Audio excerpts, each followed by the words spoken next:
When I think back to my childhood, a few memories stand out for their sheer ridiculousness, but none more than the saga of what I now call the Great Schoolyard Prank. It wasn't just any prank. Oh no, it was a carefully crafted operation fueled by mischief, rivalry, and that blazing youthful hunger for one-upmanship that every kid knows too well. But beneath the humor, there was tension, betrayal, and a lesson in humility that I still carry with me. I grew up in a small town where everybody knew everybody, and news traveled faster than wildfire. Our school was the heart of the community, and the playground was its stage. If you wanted to be noticed, you pulled some stunt, preferably legendary enough to echo through the halls for years. Naturally, I was no stranger to the idea of pulling off a classic prank. But this story begins with the one person I despised more than anyone else in grade school, Tommy Greer. Tommy was the kind of kid who acted like he was the king of the school, though he was anything but. He had a smug grin, perfectly messy hair, and an uncanny ability to get under everyone's skin. He also had a habit of turning teachers against me by tattling or twisting the truth. Basically, he was my nemesis. The feud began early, during second grade, over something trivial. I'd accidentally knocked over his favorite action figure during recess, a small accident that turned into an epic grudge. From that day forward, every moment we shared on the playground was a battlefield. But I was patient, waiting for the perfect chance to get him back, the way only a kid with a sharp mind and a little bit of cunning could. That chance came in 5th grade, during the spring term when the whole school was buzzing about the upcoming science fair. Tommy, ever the show-off, was preparing a flashy volcano project. His plan was to wow everyone with extra baking soda and vinegar explosions, with enough fizz to make everyone forget I existed. I had a much humbler project, a simple solar system model, but I had bigger plans behind the scenes. Tommy's arrogance was his weakness. He loved to show off his scientific genius at every opportunity, often mocking my more modest ideas. It was the perfect setup for my prank. If I could embarrass him during his big moment, maybe, just maybe, I'd win the playground crown once and for all. Over the weeks leading up to the fair, I secretly gathered intel. I watched how he handled his project materials, where he kept his chemicals, and who his closest allies were. My best friend, Mark, was my partner in crime, the only one who knew the full scope of the plan. On the day before the science fair, I made my move. I sneaked into the classroom after school, with Mark as lookout. I didn't steal anything, but I did do something much more devious. I replaced Tommy's carefully measured vinegar with plain water. The subtle switch was perfect. At first, it seemed like a harmless prank. After all, what could go wrong with a little water in a volcano? But I had no idea that this minor sabotage would spiral into chaos far beyond my imagination. The next morning, the whole school was buzzing. The gym was packed with proud parents and excited teachers, each table showcasing colorful, creative projects. Tommy's volcano was the centerpiece, glowing under the bright gym lights like a shrine to his ego. When it was his turn to present, he dramatically poured what he thought was vinegar into his baking soda-filled volcano. The result? A weak, barely noticeable fizz that was a total flop. The crowd's laughter echoed louder than the fizz he'd hoped for. Tommy's face turned beet red as his classmates snickered behind their hands. For a moment, I felt the warm glow of victory. Tommy's smug smile was gone, replaced by a scowl of disbelief. But that wasn't the end. Not by a long shot. Did someone mess with my project? Tommy hissed under his breath, scanning the crowd suspiciously. That's when he locked eyes with me. Funny, he said, his voice low but threatening. I'll get you back for this. That was the moment I realized I'd just opened a can of worms. This wasn't just a prank anymore. It was a full-on war. Tommy's threat hung in the air like a dark cloud, but I wasn't scared. In fact, I welcomed the challenge. After all, what's a good prank war without some tension, some risk? That day at school, for the rest of the science fair, Tommy avoided me, glaring from a distance. But I could tell he was plotting something far more devious than my little vinegar stunt. Over the next few days, the playground became a battlefield. My locker was found smeared with toothpaste, a classic move, but it was just the beginning. Then my backpack was mysteriously emptied, all my homework ripped up and stuffed back in a soggy mess. Whoever was behind it was sending a message. I had crossed a line. I wanted to stay above the fray, but Tommy was relentless. The war escalated quickly, from small annoyances to full-on schemes. He even convinced a couple of other kids to join his army against me, turning the whole fifth grade into a divided playground mafia. Lunch breaks became tense negotiations, and walking down the hall felt like threading through a minefield. One afternoon, things took a sharp turn. After school, as I was packing up my things, I noticed a small, folded note slipped into my jacket pocket. It was in Tommy's unmistakable handwriting. "You think you're clever? Wait till Friday. You'll regret this." I stared at it for a long time, a mix of fear and excitement churning inside me. What was he planning? I was both curious and cautious. Friday was just 2 days away. Determined not to back down, I rallied my own allies, Mark, of course, and a couple of other friends who were tired of Tommy's bullying ways. We started brainstorming countermeasures. We wanted to be ready, to protect ourselves, but also to fight back with flair. The idea was simple. We would turn the tables. If Tommy wanted a prank war, we'd give him one, a prank that would be unforgettable. It had to be clever, theatrical, and, most importantly, it had to deliver a message. You don't mess with me and get away with it. Mark suggested something wild, replacing the school bell sound with a rooster crow. We laughed, but the logistics seemed impossible. Another friend proposed filling Tommy's shoes with confetti. Too messy and easy to trace. Finally, I hit on the idea that would seal our plan, and later become the source of the story everyone still remembers. Tommy was notorious for his love of snacks, especially those cheesy crackers he kept hidden in his desk. What if, I thought, we switched those out with something unexpected? I remembered my grandmother's stash of dried chili peppers. They were fiery hot, not lethal, but enough to make anyone regret every bite. If we replaced Tommy's beloved crackers with chili peppers, the reaction would be priceless. My friends and I set to work. That night, I sneaked into the classroom, heart pounding, and swapped the snack packets in Tommy's desk with the dried chili peppers wrapped in identical plastic bags. The stage was set. Friday morning arrived, thick with tension and anticipation. Everyone sensed that something was about to happen. The whole school was electric. Tommy came in confidently, unaware of the trap waiting for him. I stayed close, pretending to focus on my own work, but my eyes never left him. At recess, Tommy, as usual, pulled out his snack stash. He tore open the bag and shoved a handful of the crackers into his mouth. Then the chaos began. His face twisted instantly, his eyes bulged, his cheeks flushed red, and he started coughing uncontrollably. The playground erupted with laughter as he frantically searched for water, his mouth burning like fire. "Who did this?" he shouted between coughs, scanning for the culprit. I couldn't hold back a grin. Victory was mine. But just as Tommy stormed toward me, ready to retaliate, something unexpected happened. Suddenly, he burst out laughing. "You got me good," he said, wiping his mouth with his sleeve. I have to admit, I didn't see that coming. His tone wasn't angry, it was admiring. For the first time, he acknowledged me not as an enemy, but as a worthy opponent. That day marked the beginning of an unusual truce. We were still rivals, sure, but there was respect now, a strange bond forged in the fires of prank war. Little did I know, though, that the story wasn't over, and the ending would twist in a way none of us expected. After that fiery encounter with the chili pepper stunt, things between Tommy and me shifted in a way neither of us could have predicted. Instead of the usual hostility, we started exchanging sly smiles across the classroom. It was like an unspoken agreement had been made. No more petty wars, but a rivalry based on mutual respect. At least, that's what I thought. But life, as it always does, had other plans. In the weeks following the chili pepper prank, Tommy and I found ourselves thrown together more often. Teachers paired us up for projects, and oddly enough, we started collaborating. Working with him was strange. He was actually pretty smart when he wanted to be, and beneath the brash exterior, he had moments of surprising kindness. He even cracked a joke or two that made the whole group laugh. The playground became less of a battlefield and more of a hangout zone. Our circle of friends grew closer, and we began to understand each other beyond the schoolyard grudge. It was almost as if the prank war had melted the ice between us. Then came the day the entire 5th grade went on a field trip to the local museum.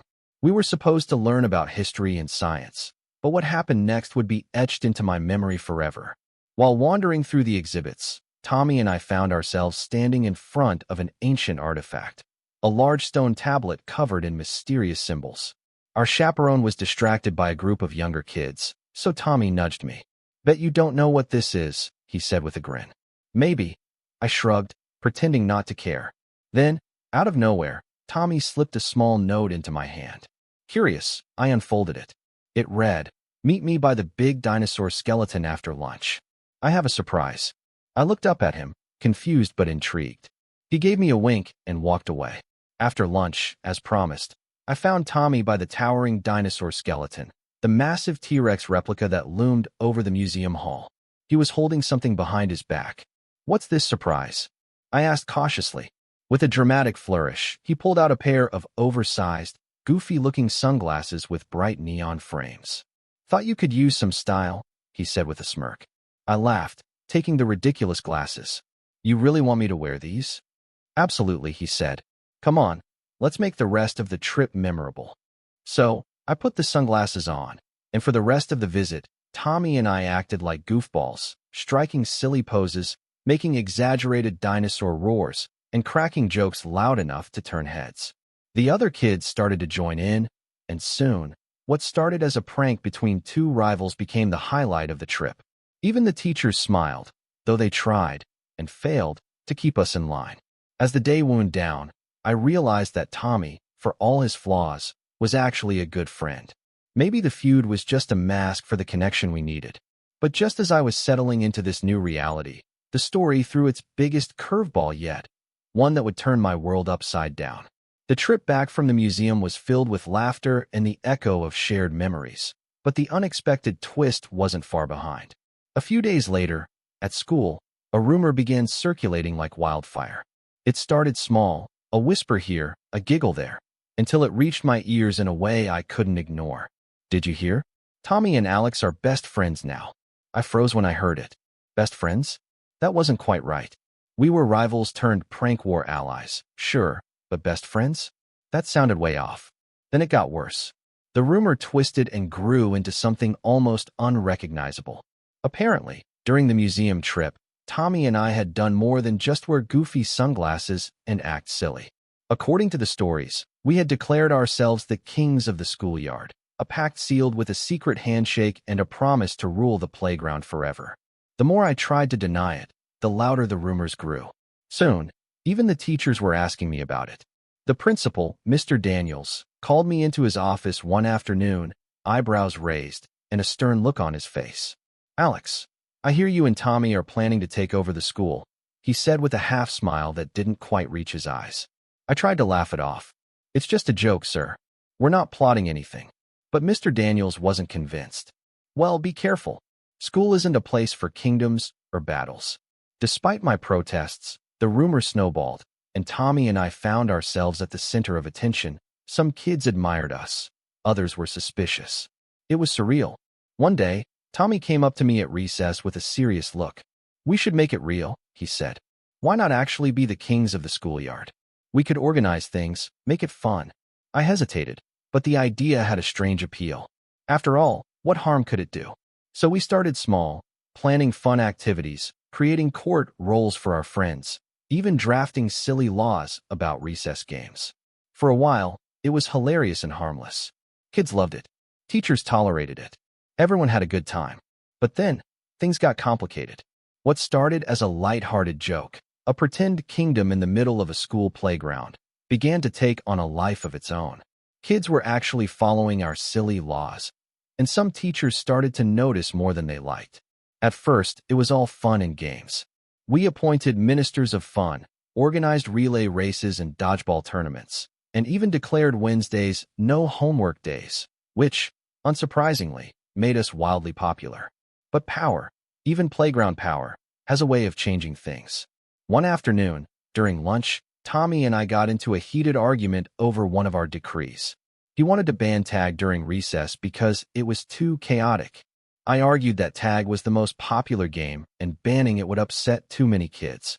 The argument escalated quickly, voices rising louder until Mrs. Jenkins, the lunch monitor, came over with a disapproving look.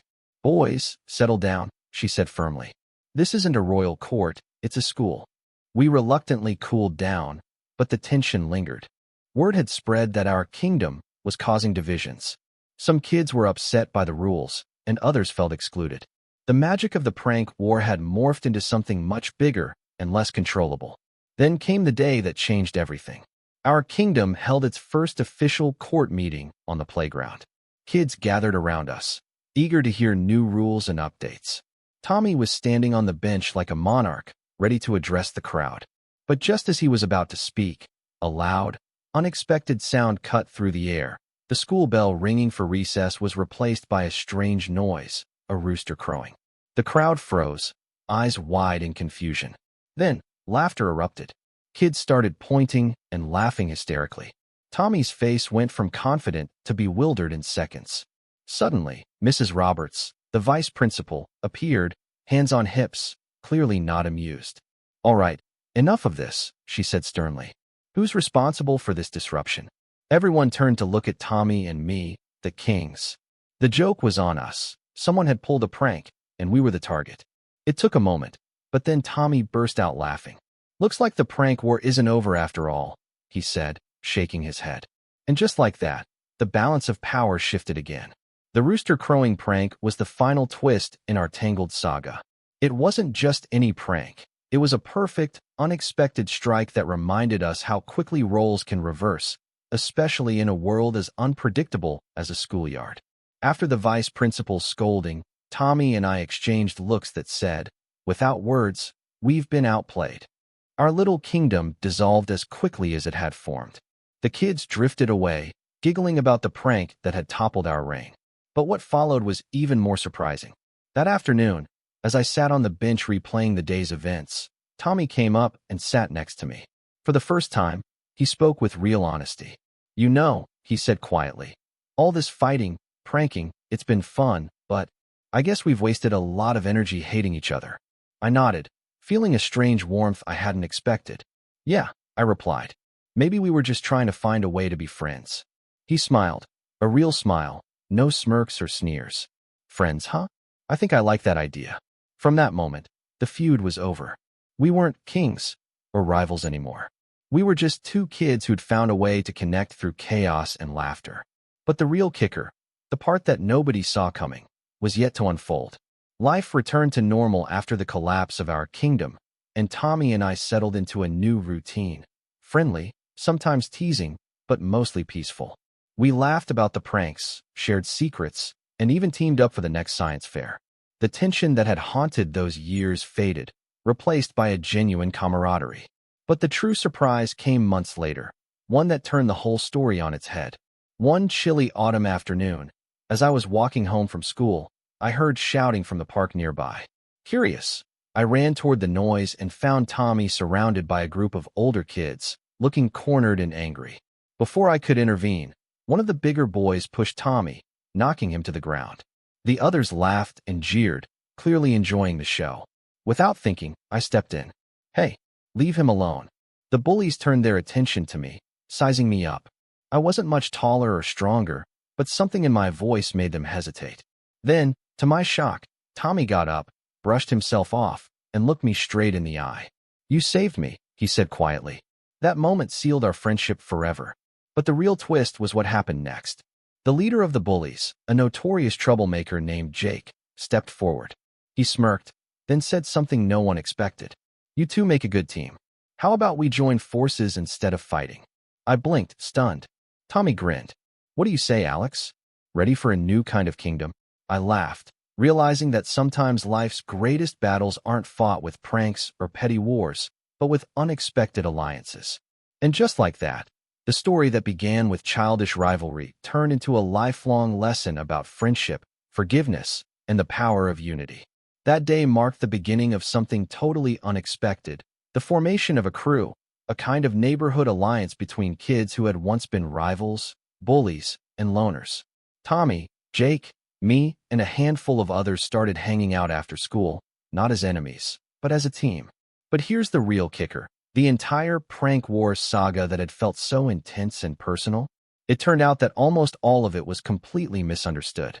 One afternoon, weeks after we'd formed this unlikely group, I overheard a conversation between two older kids that made me pause.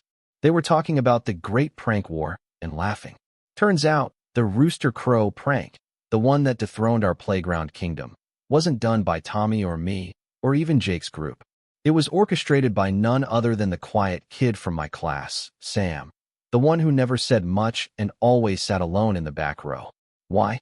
Because Sam was secretly tired of the chaos and wanted to teach everyone a lesson about how silly it was to fight over playground power. He'd been quietly watching, waiting for the right moment to step in and shake things up. And the biggest surprise? Sam had been behind most of the minor pranks all along. The toothpaste locker smear, the emptying of my backpack, even switching my vinegar with water at the science fair. All this time, I had blamed Tommy, but it was Sam pulling the strings from the shadows, playing us all. The revelation hit me like a slap in the face. All this time, I'd built up this dramatic rivalry with Tommy, carried grudges, planned elaborate schemes, and even built a weird kind of friendship out of it, and the whole thing was a misunderstanding? Or worse, a setup? The next day at school, I couldn't keep it to myself. During lunch, I walked right over to Sam's table. He was sitting alone, as always, poking at his sandwich with that quiet, thoughtful look he always had. "Hey," I said, crossing my arms. "I heard about the rooster prank." He didn't even look up. "Did you? And the vinegar switch? And my toothpaste locker? That was all you?" Sam slowly raised his eyes to mine. For a moment, he didn't say anything. Then, he gave the faintest smile. "Not all of it," he said. "Just enough to keep things interesting." I stared at him, stunned. "Why?" He finally set his sandwich down and leaned in. "Because watching you and Tommy fight was like watching a live-action cartoon. It was stupid. It was funny. And honestly, you both needed it. We needed to be pranked." He nodded. "You were both acting like little kings. Someone had to bring the monarchy down." I didn't know whether to punch him or shake his hand. But before I could react, Tommy slid into the seat beside me. He must have overheard. "So you're the mastermind?" Tommy asked, raising an eyebrow. "You little sneak." Sam shrugged. "You're welcome." Then, to my complete shock, Tommy laughed. Like, really laughed. "Dude," he said, holding out a hand. "That was, honestly, brilliant." Sam stared at it. "You're not mad." "Mad? I wish I'd thought of the rooster thing." "Genius." I hesitated. "Wait, so we're just okay with this?" Tommy turned to me. "Come on, man. We're the ones who acted like idiots." Sam just sped up the punchline. And that was it. Instead of feeling betrayed or embarrassed, I felt relieved. Like someone had taken the pressure off our shoulders. We weren't enemies. We weren't kings. We were just kids, pulled into a ridiculous prank war by someone who saw what we couldn't. That none of it mattered as much as we thought it did. From that day on, the dynamic shifted entirely. Sam, once the quiet kid nobody really noticed, became something of a legend. Not because he was loud or flashy, but because he had pulled the ultimate long con, a prank war with no fingerprints. He'd orchestrated everything from the shadows like a puppet master in a hoodie. And he never bragged about it. That made it even cooler. Tommy and I, we stopped pretending to be playground royalty and just leaned into what we really were. Two kids who'd learned how to laugh at themselves. Our so-called kingdom was gone, but something better had replaced it. Friendship. Real friendship. Not the kind built on trying to outdo each other or plotting revenge, but the kind that comes from going through something insane together and coming out the other side still smiling. In a weird way, Sam had brought us all together. He had done what teachers and guidance counselors never could. Taught us humility, unity, and how absurdly funny life could be when you stopped taking yourself so seriously. Even Jake, the ex-bully, mellowed out. Our new group, Tommy, Jake, Sam, me, and a couple of others, started hanging out after school. We played soccer, swapped stupid stories, and occasionally plotted friendly pranks. But now it was different. It wasn't about one-upping each other. It was about fun. We never revived the playground kingdom. That was over. But we did come up with a new title for ourselves, the League of Laughs, a joke club that met behind the school near the broken vending machine. Our only rule: if you couldn't laugh at yourself, you couldn't sit with us. Years later, when I was much older and flipping through an old photo album my mom had kept, I found a faded picture from that fifth-grade field trip. There I was, standing under the T-Rex skeleton, wearing those ridiculous neon sunglasses Tommy gave me. He was next to me, striking a dumb pose, tongue out, arms flailing. Sam wasn't in the picture, classic, but I could almost hear his quiet laughter from behind the camera. And you know what? That photo didn't remind me of the fights or the pranks or even the embarrassment. It reminded me of how, sometimes, the best friendships are born from the dumbest battles. Of how a chili pepper can burn a bridge or build one. And how the quiet kid in the corner might just be the secret genius pulling the strings to teach you what really matters. Because in the end, childhood isn't about winning or ruling or even revenge. It's about laughing so hard you forget why you were ever angry in the first place. And maybe, just maybe, it's about getting pranked so perfectly you never forget who really won. Spoiler alert, it wasn't me. It was Sam. Every damn time.